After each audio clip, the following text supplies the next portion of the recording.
I'm on the hedge trimming. I have actually been out hedge trimming earlier in the week, so I have actually done a little bit, but I didn't video it.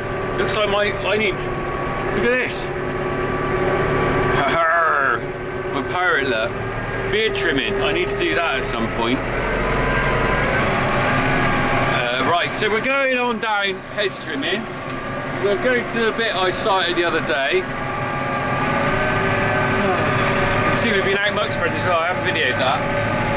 Muck spreading over this field. That'll be a boy's job in half term. Hopefully Harry or Jack might get on the old, well, obviously Harry can because he's under 13 and that would be against health and safety rules, so obviously Harry won't be doing any chain arrowing, but Jack will probably do a bit of chain arrowing for a bit of pocket money. It's a good job for kids actually. You know, if you're going to drive a tractor, I would say learning to drive on a chain arrows or a roller is probably where everyone starts. You can't really mess it up. You don't want to start on fertiliser spreading, because if you mess that up, you'll see stripes all down the field. Right, I'm going on down. I'm a bit later than I intended to come out. So Popmaster, I just heard it, it's just been on, part one of Popmaster, it's been on. And you know I love a bit of Popmaster. So we'll be stopping in a bit for Popmaster.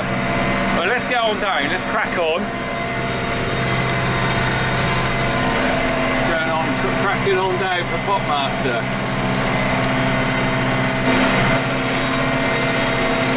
Plenty of rooks about, or crows, I always get them mixed up, look.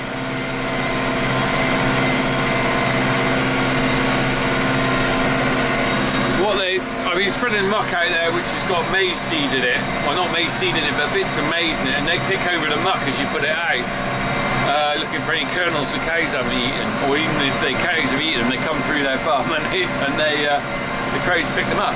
Right, we're going on down to the lower field. It's where our lovely friends, the trespassers, I'll be careful what I call them, were, and you'll see their marks in a minute actually.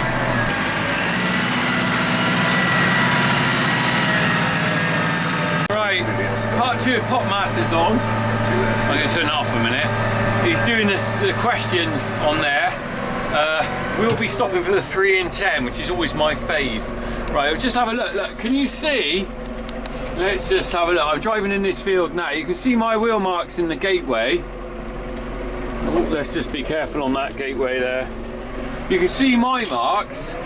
And then being a tractor, you don't leave big marks. And then you can see the marks of the poachers. There's poacher marks. Here they came down with their truck. Look.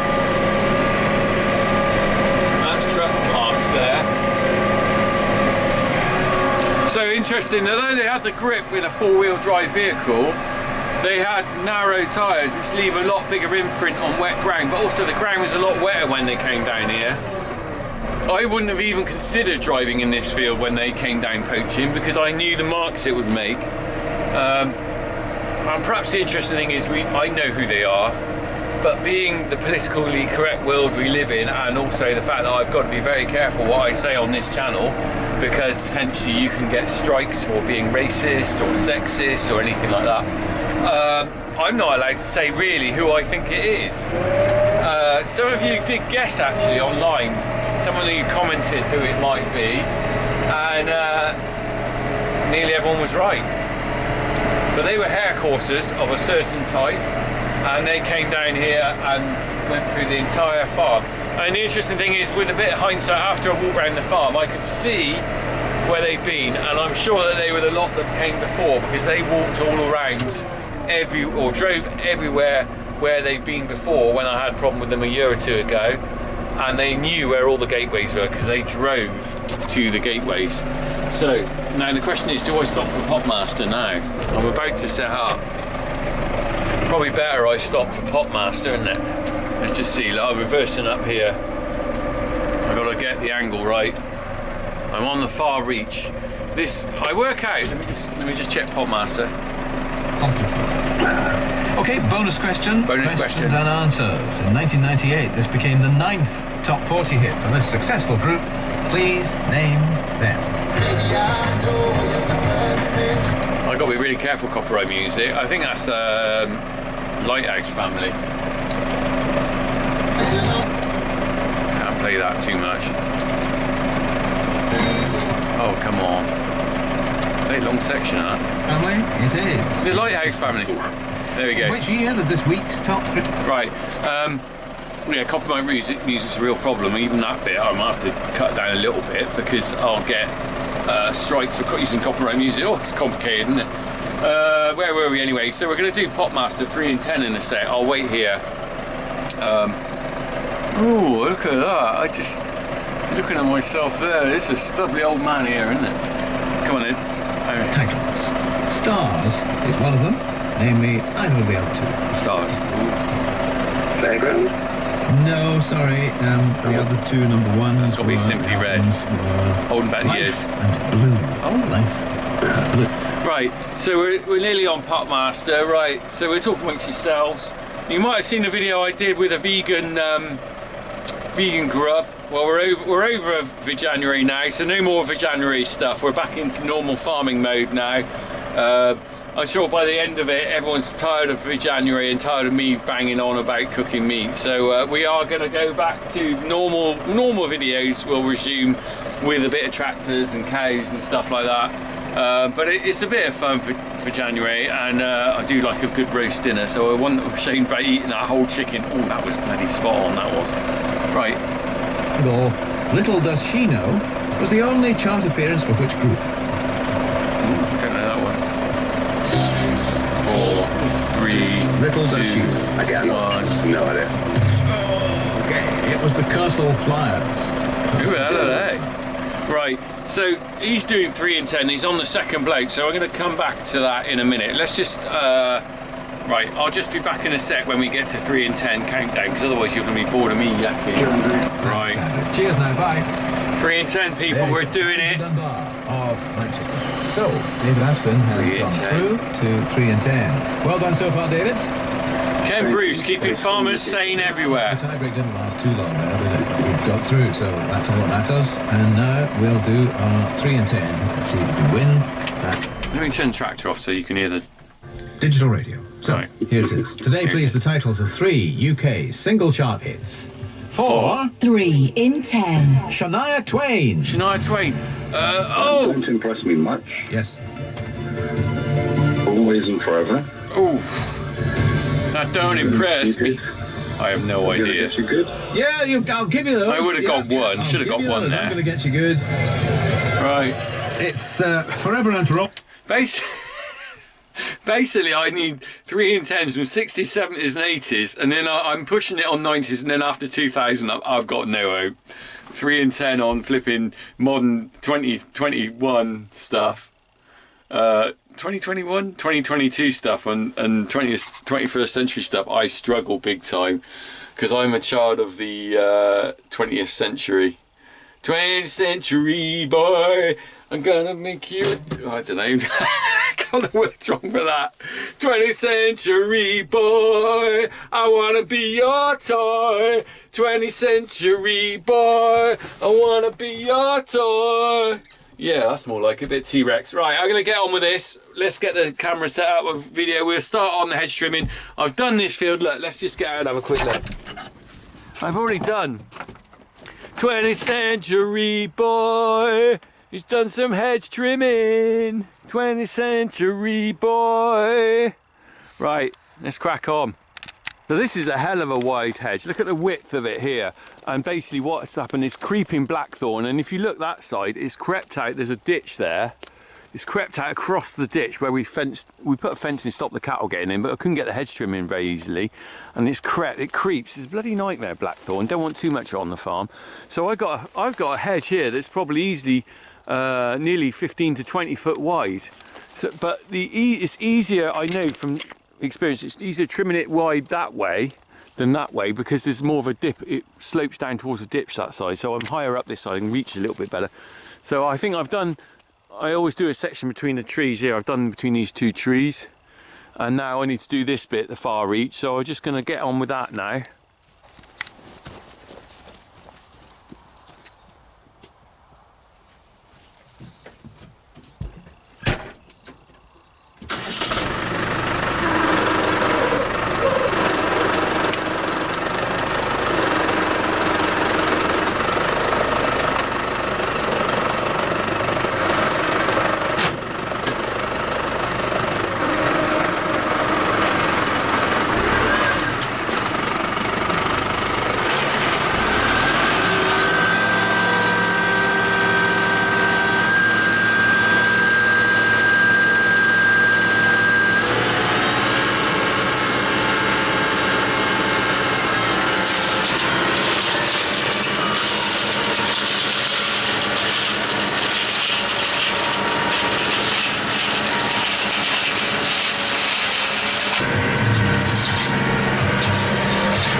Another run now, so basically I'm going to give it 2 passes. I think I can't reach, I can do the other side from the other field later. It just takes so long doing these sort of wide hedges, and also I'm on every other year trimming. Right, as he goes back. I wonder if they'll get robot hedge trimmers one day. Imagine the work that would save, flipping out. If you could map your farm with GPS and do robot hedge trimming, and you can send a machine out. The problem with that is that you've lost the uniqueness of the operator. It's like all this stuff, you can get robots to do stuff, but what if you had something in the hedge, like a foreign object that you couldn't see, or some wildlife or something like that, and also, you know, some kid was in the vicinity, it would be a nightmare, wouldn't it?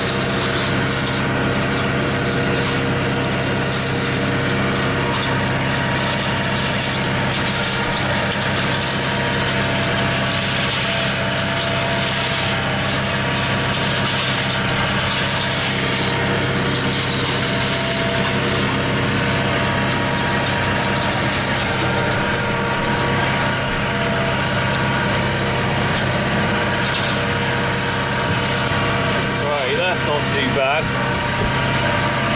Right. Okay, so I've done the bit between those trees.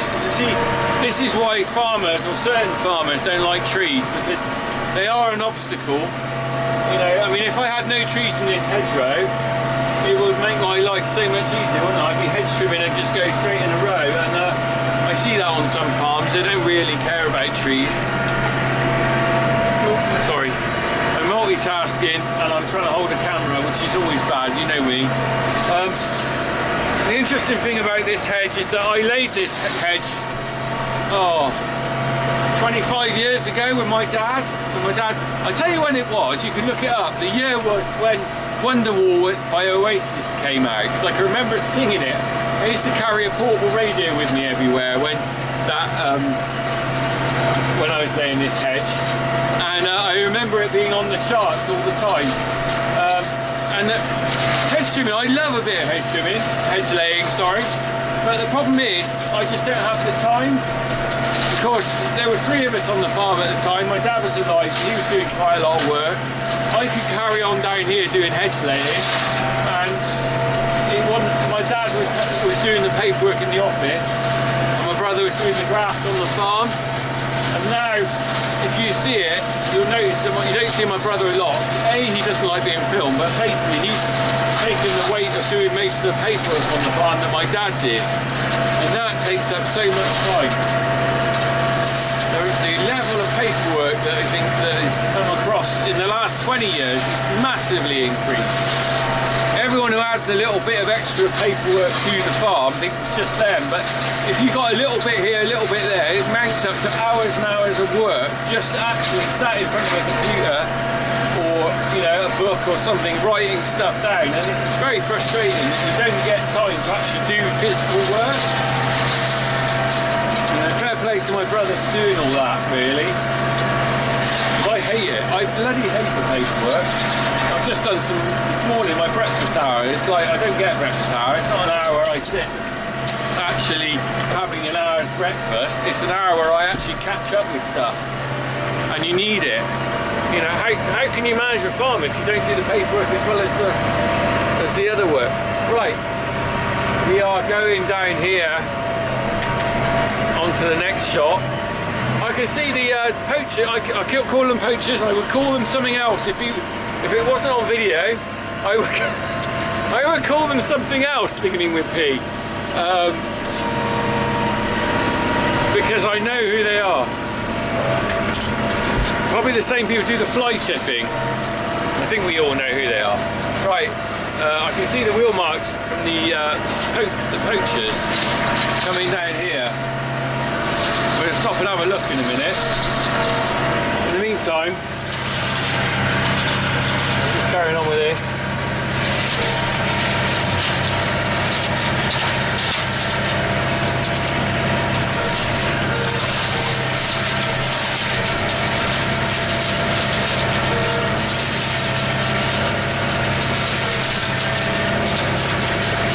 I'm doing 1.1 miles an hour.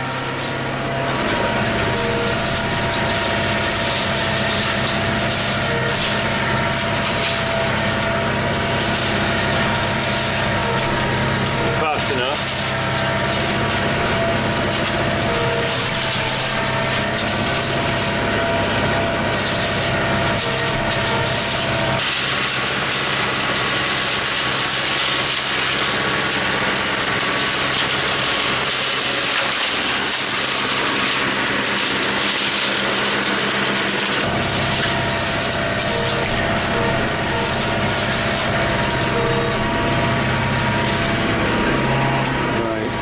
Tree. Let's get here.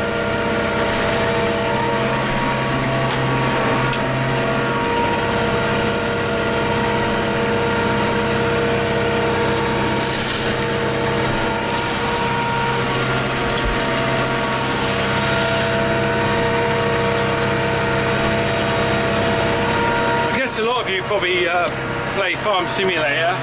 Is it Farming Simulator? I always call it Farm Simulator. I think it's Farming Simulator, isn't it? I don't know. Can you go hedge trimming on Farming Simulator? It'd be good if we could. I don't think Harry's ever mentioned it. I'll have to ask him. That would be quite a good Farming Simulator thing to do, because you could go around doing that all day. Farming Simulator hedge trimming. Done, because I bet like a lot of the countries they won't even understand the concept. I know it's quite interesting. I have quite a lot of people comment usually when I do these videos from America going, why have you got hedges, or sort of Australia and New Zealand, because the concept of an English hedgerow is sort of alien to them. I mean, it's historic, you know. These hedges were put here hundreds of years ago to keep cattle in, primarily because we can grow hedges easily in this country. And it's to do with the Enclosures Act. You can look that up. Whereas a lot of countries like New Zealand and Australia, where they were fairly newly established, the boundaries weren't there, so they had to do it really quickly when they colonised those countries. So I guess it was easier in a way to put up a fence. A lot quicker. You gotta wait for a hedge to grow. Whereas in this country, the hedges were probably thousands of years ago they started doing this, and it's thousands of years of farming where this system has evolved.